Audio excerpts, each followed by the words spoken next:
All right, welcome everyone. We are at week 5 of the Safe Routes to School Academy. In the chat today, let's put your name, your organization, and I feel like we did this last week, but maybe it's changed so far. If you've watched anything with the Olympics, what has been your favorite thing you've watched or the highlight on your social media that you've seen and dug into? And we will go ahead and get started on the presentation. So just a reminder of the topics we cover in the Academy. We've already went through foundations, equity, education, engagement, evaluation, and now we're on to encouragement. We are on to all the fun. All these are fun, but the encouragement is a really fun one of the Safe Routes to School program, and it's how to make this fun, meaningful. Sometimes it's the first time people really experience the program. So how do we create that? Agenda today, again, the warm welcome and introduction. Please put your name in the chat, organization, and your favorite Olympic event or outcome so far. We will talk about encouragement today, have a local highlight story. We will do a breakout room a little bit longer, just to reflect a little bit since we're halfway through the Academy, and then there'll be a call to action. So as a reminder of last week's call to action, there was a Safe Routes focus and there was a community focus. For Safe Routes, we encourage you to review the Safe Routes to School plan of either in your community or a community that you pick and reflect on who was represented, who was missing, and if you learned anything else from this, again, because last week was about evaluation and engagement. Community focused, choose a different type of plan that you maybe work with a little bit more. So a comp plan, a bike plan, active living, community health assessment, long range plan, and reflect on that engagement strategies and how bike ped youth transportation was included or not included in that. So I'm hoping that somebody will come off for Safe Routes focus and somebody will come off for that community focus reflection.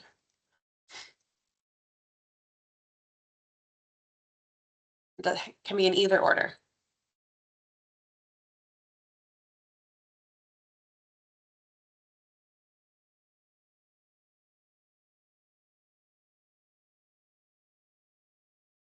Anyone?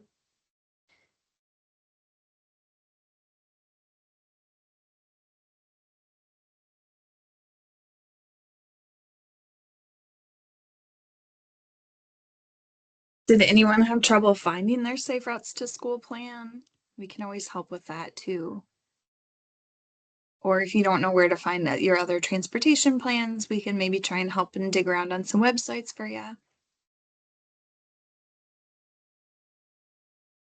And Luke, to your question in the chat, the question was just if anyone wanted to share either the Safe Routes focus or community focus reflection of the call to action for last week.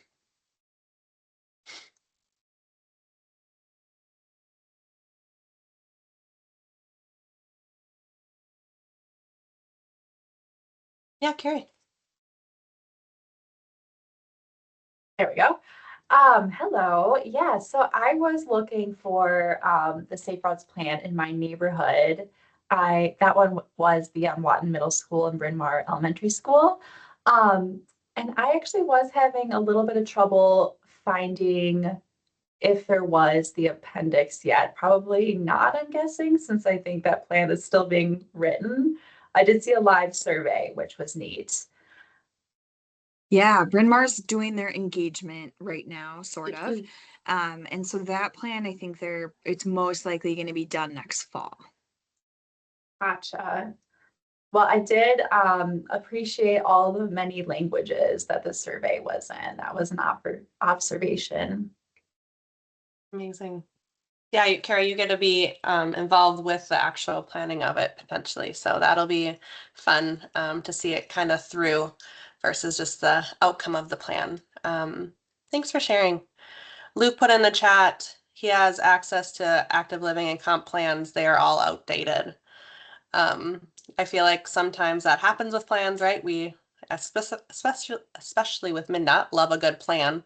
But then sometimes they either sit on the shelf or things happen or they become outdated. So even doing plan updates of even the smaller engagement portions of it can really boost the overall plan's longevity.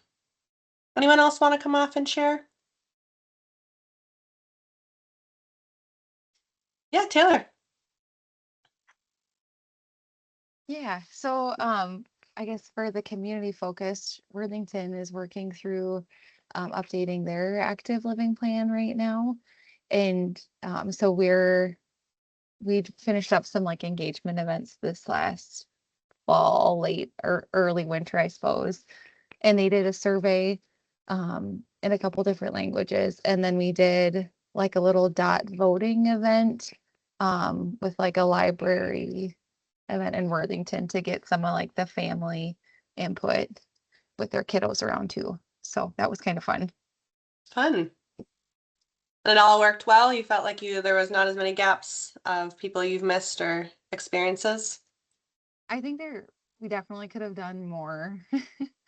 But I feel like we got some good input from who we were really wanting to reach was like the families and the Yeah. kiddos. So Yeah, we found that if you have partnerships with libraries and are able to leave up a dot survey or something like that, such a good place for families to go and just kind of give their input while they're already going there to return books or get books or other services.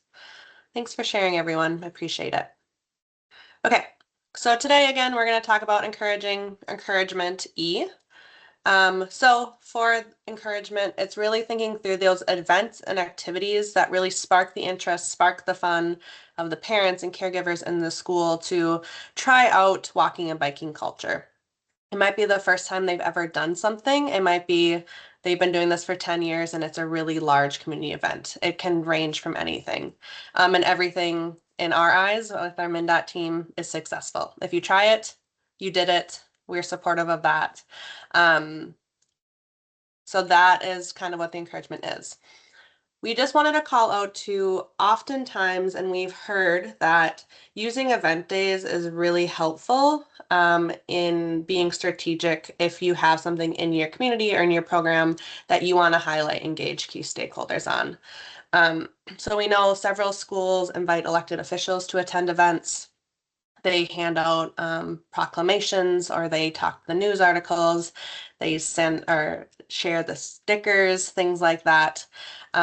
It's also a really great time to potentially pull them aside and say, hey, we're working on this project, or we just got this funding for this project and here it's coming and here's that timeline, things like that. So being very strategic. In that, there's also in communities, event days, they use local media, press releases.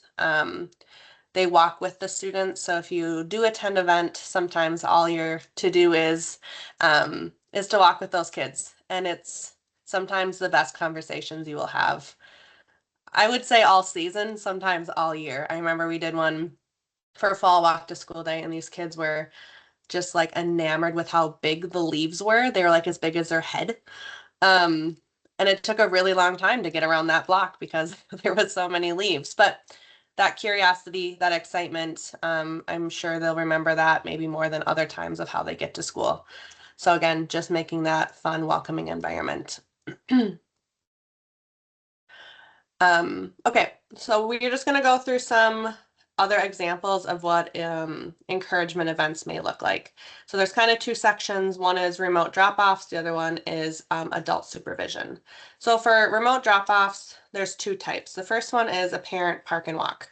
Very clear, or kind of, when we title things, we try to make it pretty clear. So the park and walk, the parents park away from school and walk into school together.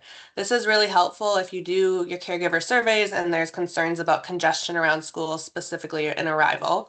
Or they say, I'm not gonna let my kid out because they can't cross this intersection because there's too many car lines, right? If we remove some of those cars, they'll remove congestion, but also allows parents and students to walk to school together. It's also a really great example of community building because if you do this often enough, you start to walk with similar folks in the community, in your school community, and start talking through, oh, we really like this. This is fun.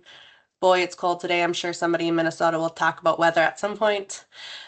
So Kelly will be dropping some of the guides we have for these events. And no, even if you're not in a school district, all of these events are things that we can support. Either they're providing support in the ideation, in the implementation of it, making it happen, sort of thing. So if any of these spark interests, we're happy to chat through those with you. The other one, similar to a park and walk, is a bus stop and walk. As it says, the buses drop and the kids walk. The really great thing about a bus stop and walk is that all kids can participate. So it's both the yellow school buses in addition to parent car drop off, so that regardless of how you were to get to school, all kids can experience that. When thinking about like how do we start planning this, one of the biggest tips that Kelly and I often say is considering the nearby locations. In your community, where are those nearby locations? Is it a park? Is it a high school or a middle school and an elementary school close together, and can they swap campuses? Is there a church parking lot near that would just remove some of that congestion by school and allow kids to walk into school together?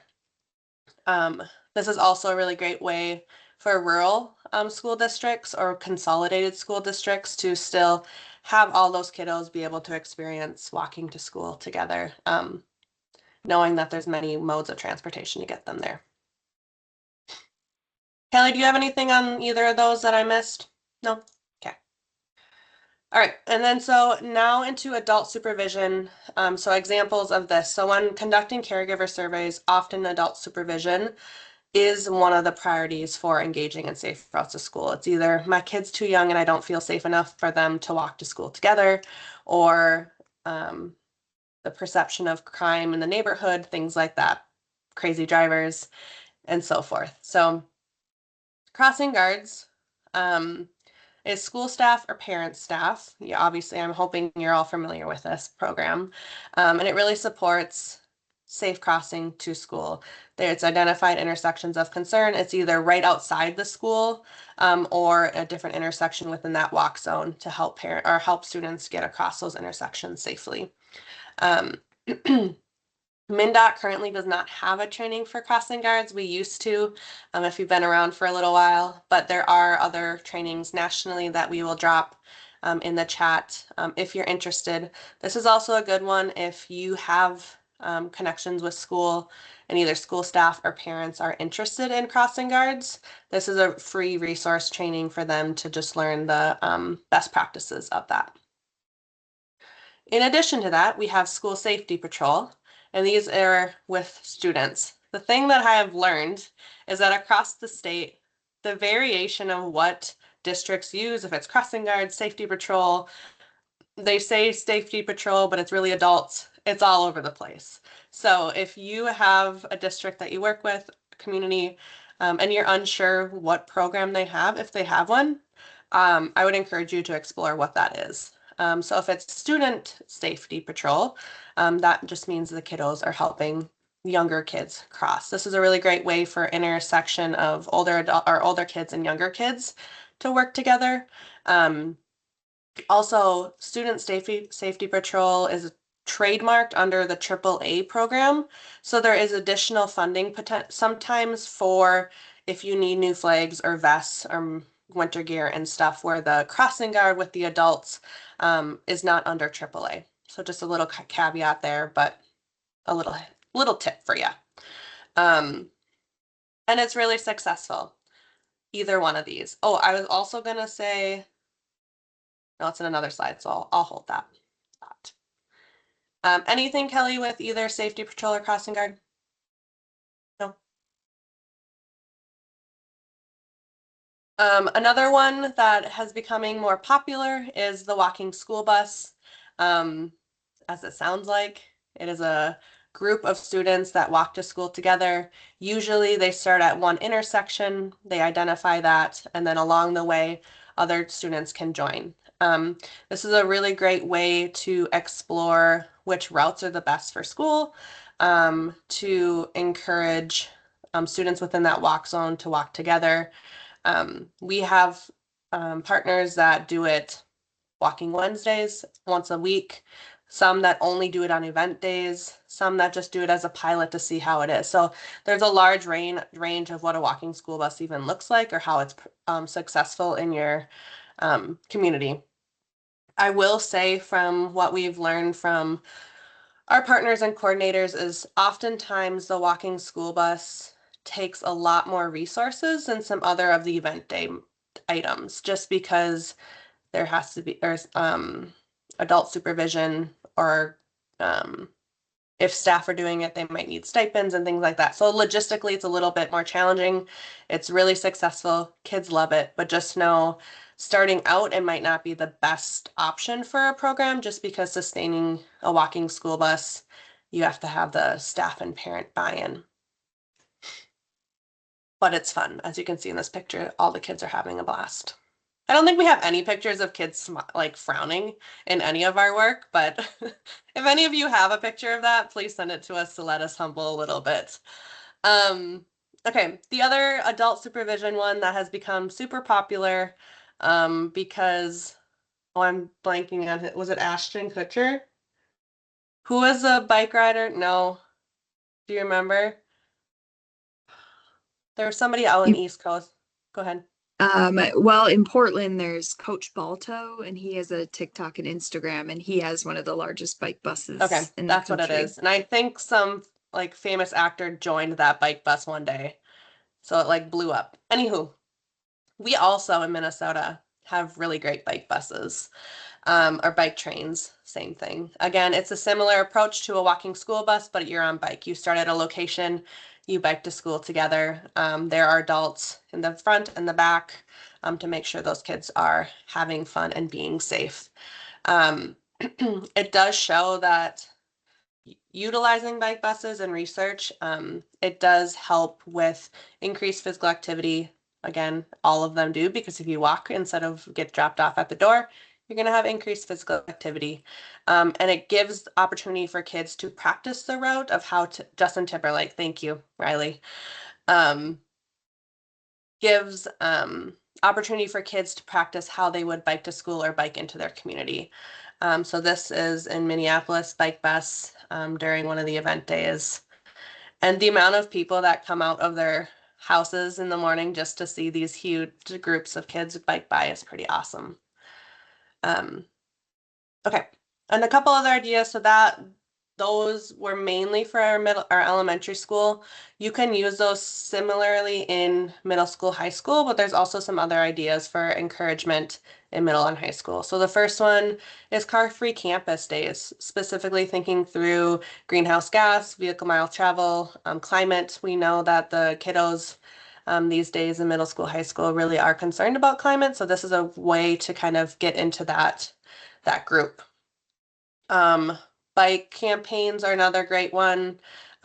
Working with transit organizations to do free transit passes. We know that, yes, kids come to and from school, but also there's a lot, especially middle school, high school, that they do outside of school, and can they choose to use a transit pass versus a one-car driving, so forth. Bike tune-up day, if you have bike fleets within your district, this is a great way both for getting your bikes tuned. As we know, they get used and they need a little love sometime, and for older kiddos to learn how to maintain bikes, how to fix those up. So it's a win-win. As you can see, there's a lot of examples of ways in which middle school and high schools can participate. And if you're, I will put a plug in, if you do work with the middle school and high school and do any of these, please send Kelly and us an email giving us a picture or just like a highlight. Or if something doesn't go well, we would love to hear that too, of like, oh, this is really a bottleneck in the process of doing XYZ. We would love to hear those stories. A couple other examples of how to encourage youth in event days. So arrival and dismissal, older students being student greeters, have a welcome station. There's often a picture in our slideshows of a younger student giving high fives to, I think it was all football players coming into arrival and dismissal. So it's fun when all grades can be engaged. In PE class, help them do a bike rodeo or obstacle courses, math, thinking through those walking routes. Student patrol, can they lead the walking school bus? They're already invested in safety, arrival, and dismissal. So could those be the ones that then lead that walking school bus, which would be pretty awesome. Student council with contests or vision boards, selfie station at event days of why did you do this? Why do you want to do it? What makes it fun for you?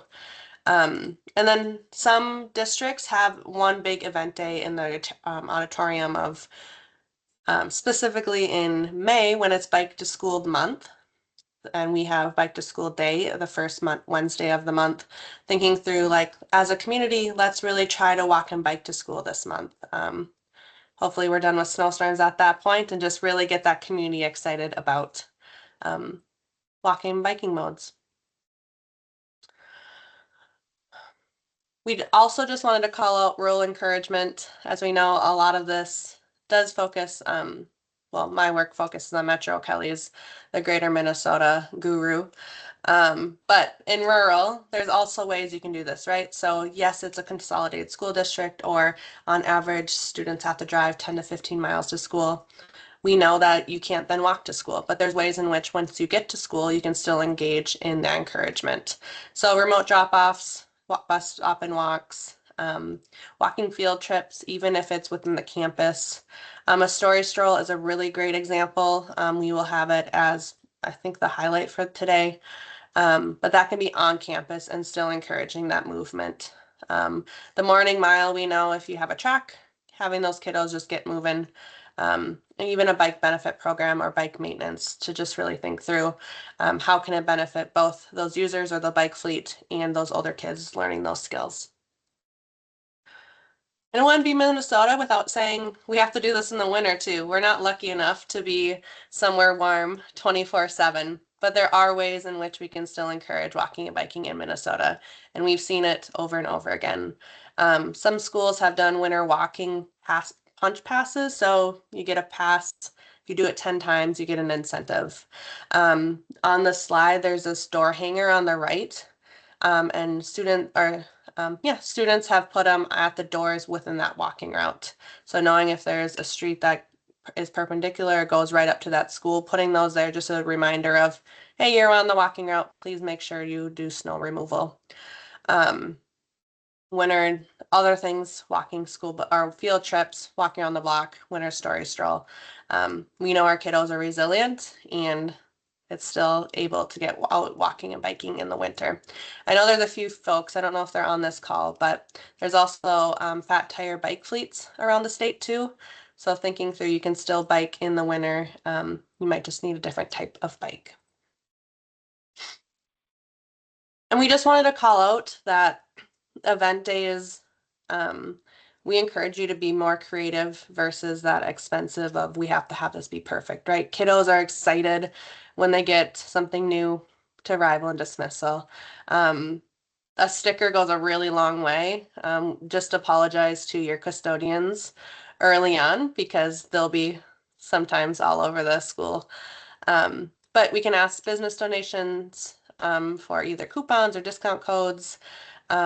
There's service organizations, Kiwanis, Rotary, and such that sometimes have different funds to support this events.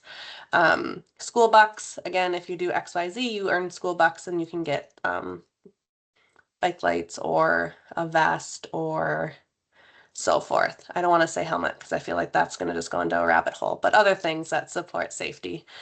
A fast pass to lunch. Or a bike in the homecoming parade. So it doesn't always have to be costly. This example in the picture was from Rochester, and that's how they came into school. So there was just a celebration of, instead of just walking into your door, let's go through this tunnel first and just celebrate walking into school together. Okay, before we go through our event days, does anyone have any questions or follow-up? I know I kind of went through those quick. Maybe while we wait for someone to raise their hand or put a question in, I know there was a lot of ideas and you're probably thinking, gosh, where do I start? Or like, this is too much, I can't do it. We got this. I think it's like start wherever there's interest. Let your partners choose which program to do and then start small. It doesn't have to be 5 days a week, morning and afternoon. It can be the first Wednesday of the month. It can be, you can just do it for event days on the first year, and then you do Wednesdays the next year, and then the next year you try and do every morning, and then the next year you add on another component. So it's okay to start small. It might grow. And then the needs might change and you might have to shift to a different encouragement event, and that's fine. But I just hear a lot of like, it seems like too much. It's like start small and show your partners some of these opportunities and see where they have interest. And that's where you're going to garner the people power. So it's not such a big lift for you. Thanks, Kelly. Anyone have questions or follow-up?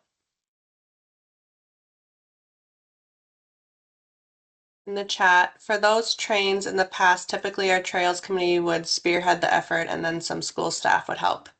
It's a great example too of more of that sustainability of ownership of who leads and who's engaged in that. Thanks, Luke.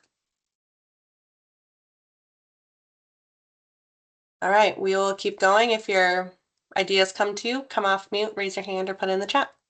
So we're just going to go through our Minnesota Safe Routes to School event days. We will acknowledge there's a lot of them. So the first one is actually happening right now, and it is new and exciting, and it's Thank a Crossing Guard Day. We know that these folks stand on the corner all season, make sure these kiddos get to school safely. So there is right now a appreciation that you can put in message. Sorry, my brain was like, what is the right word? That you can put in a message appreciation for a crossing guard in your community. I will also say for this year, if there's other school staff that's really helping with arrival, dismissal, student patrol, that sort of thing, just with the current environment taking place around the state, we are welcoming and encouraging you to put those people into, just thanking them for them to go above and beyond to make sure these kiddos get to school safely. But that is in February. It'll be in February every year. There is thank you cards and communication examples and newsletters and things like that. So this could be a really easy lift to integrate it into your school and also make people feel seen for their efforts. The next one is Bike and Roll to School Day. This is a national event. Please disregard the dates on the bottom. I didn't update that. No, I did actually update that. That is still this school year. We are only in February, folks. This is a national event day. Kelly put the links in. This is probably the most attended or engaged across our state. Just I think because it's warmer. Kiddos like to get outside. We all like to bike and walk, that sort of thing. And then we're going to start looking into next school year. So walk and roll to school day is the first Wednesday of October. I should say, if these are new to you, winter walk to school day, bike to school day, and walk to school day in the fall are always the first Wednesday of the month that they're taking place. So if we don't update the date so far and you're like, oh, when is that going to be? It'll be the first Wednesday. Oh, this was that picture I was trying to explain to you before of those younger kiddos coming to school and those high schoolers, giving them encouragement walking and biking. A newer one that we have been promoting recently is Ruby Bridges Walk to School Day. This year it's on November 11th. That is because the 14th of November falls on the weekend, but generally it's on November 14th. It's a really great example of equity and courage and bravery of walking to school. Generally, Safe Routes Partnership has been doing mini grants with this as well. So if this is of interest to you and your community for the fall, I would look at the Safe Routes Partnership in probably late summer to see if they're going to do that mini grant again.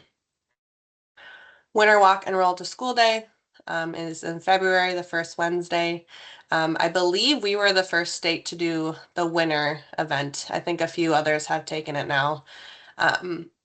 But it's fun. Again, the numbers might be a little bit lower, but it's a great way to just encourage folks to be out and about and explore what it's like to walk and bike in the winter. And then May of next year, May 5th, is again that walk and bike to school day. So we will drop the events in your calendar or in the chat. Foreshadowing one of your actions this action items for this week is to put these in your calendar. So now you have them. Okay. Has anyone attended a event day, helped lead an event day, have any fun story to share about one?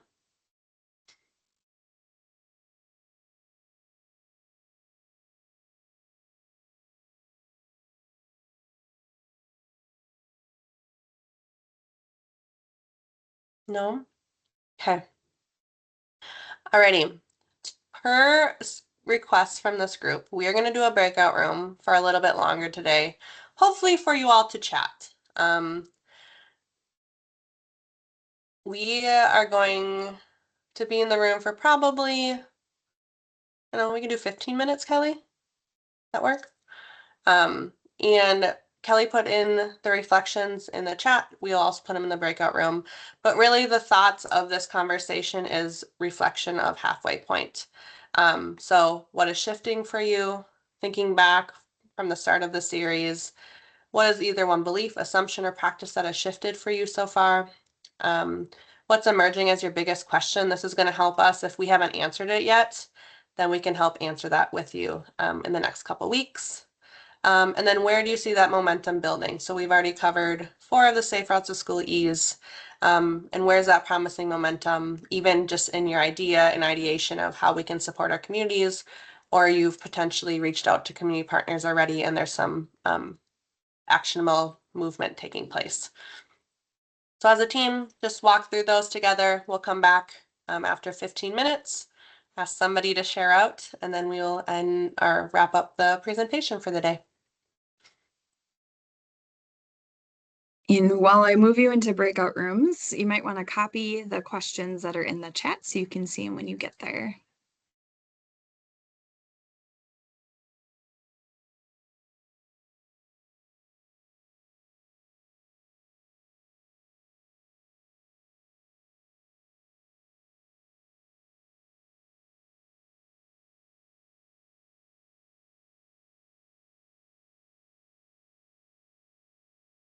I thought it worked. Do you want to drop these in the chats as well for the breakout rooms? And then we can bring them back at like 10:50. You're muted, but I can read your lips. Yeah, 10:50 will come back. I'll see if I can figure out how to put the stuff in their chat. Okay.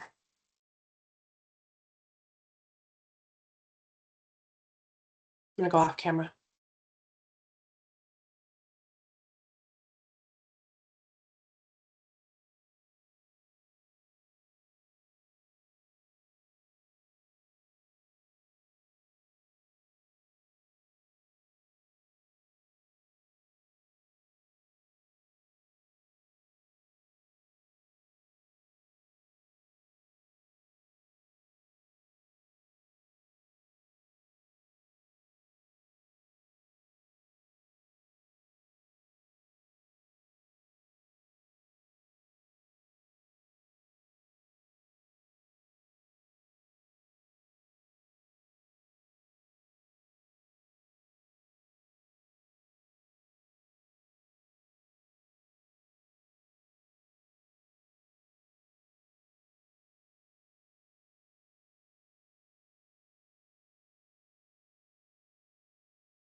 All righty.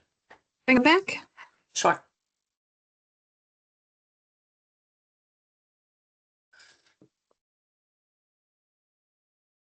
Whoops. Welcome back.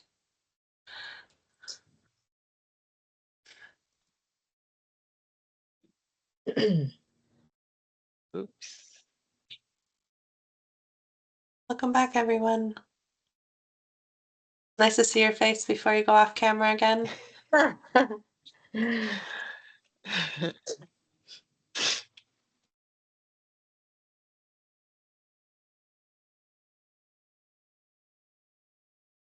All right, I think most folks are back.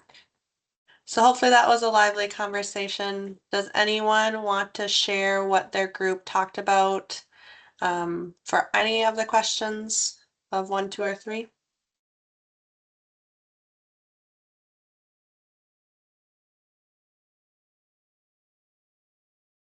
I know there was some conversation in the chats with group 3.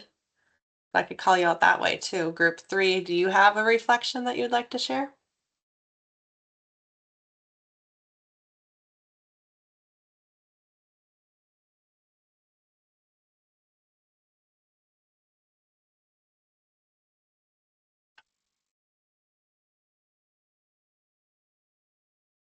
Or maybe you didn't know your groups, but anyone?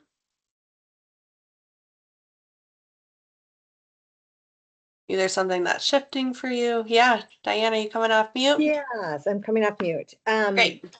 So our group had, we're relatively new to the Safe Routes to School, and thinking that we're really glad that these sessions are recorded and that the information is shared, so we can kind of go back and really develop a good foundation about Safe Routes to School. So having that, and then doing the engagement, reaching out and adding new partners.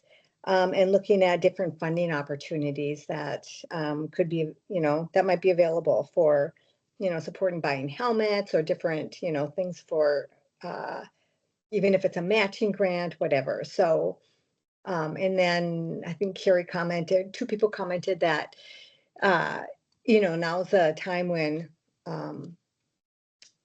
there's anxiety about, with the ICE and agents being in the community, and probably people not walking to school as much as what they would before. But hopefully after that dissipates, that could be a really good time to connect with schools and to get, some enthusiasm and excitement. And then also just being able to share success stories. So gathering the success stories and sharing those. Thanks for that summary. I know Kelly and I have been mentioning of the opportunity that's going to be to rebuild some of the partnerships that we have come spring and next fall with partners with walking and biking. So thanks for sharing that, Diane. In the chat, there was a recommendation for the state to mandate that all schools work on safe routes to school. Love that job security for us. Sometimes mandates also have to come with someone to track that. So hopefully maybe we can encourage all of our schools to work on that. Riley put in, lots of folks shared a breaking down engagement into bite-sized pieces was really helpful and made the Safe Routes to School projects less overwhelming. That is great. There's some conversation about school speed zones on every school, at every school. Anyone else have any reflections? Any outstanding questions that you still have? Yeah, Kristen. Our group talked about how many amazing resources are available, right? So Safe Routes comes with all these great tools that you guys have compiled and put together, and there's lots of really good stuff there. So that's helpful to starting conversations. And then the flip side of that is we talked about making sure we're paying attention to local needs, interests, and matching up the right resources and not just throwing a whole slew of stuff at our local partners. So that was just one of the conversations we had. Yeah, we like guides and we like resources. But like you mentioned, it's really important to understand what that school is looking for and then being able to have that resource available, not maybe the resource links that I send to you after every academy week. That might be a little overwhelming. A question to highlight, what do we do with a bike fleet, bike rodeo, walk bike fun, etc. Riley, do you want to expand on that? Sure. Someone in our group just highlighted, oh, what do you do with a bike fleet? That's kind of like something that their district and county is thinking about. And so I mentioned that a bike rodeo is a really fun and easy way to use a bike fleet because the bike rodeo stuff is accessible. You can find it through Bike MN, probably through us to MnDOT, Safe Routes to School. And it's fun exercises that kids can practice bike handling skills like stopping and starting, yielding to other cyclists, shifting gears, things like that. And it's fun and it's easy to implement. And the teachers don't necessarily need to be trained in like professional bike skills. It's kind of just an easy way to use your bike fleet.